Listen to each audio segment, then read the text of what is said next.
Mga mami, pasukan na ng ating mga chikiting. For sure, ipaghahain at ipagluluto natin sila ng masarap na breakfast. Meron nga akong ire-recommend sa inyo na non-stick pan.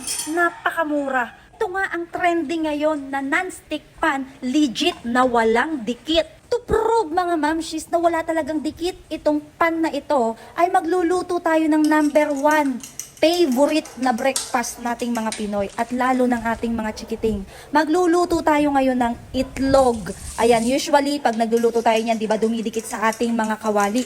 Pero dito, mga moms, ay nako, walang dikit. Ayan, at isa lang na natin ang itlog. Luto na nga ng bahagya ang ating itlog. Baliktarin naman natin, guys, mga moms. Baliktarin natin siya. At makikita nyo, guys, ayan o.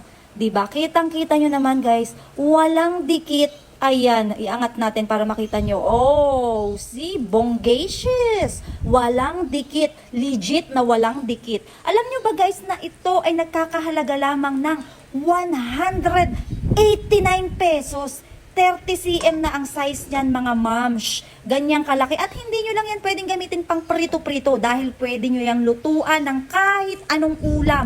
Kahit may sabaw, pwedeng-pwede. Ayan na nga't baliktarin na natin ang itlog. Walang kukurap, mga moms. Eto na. 1, 2, 3. O, see? Walang dikit. Ayan, 189 lang yan, guys, ha?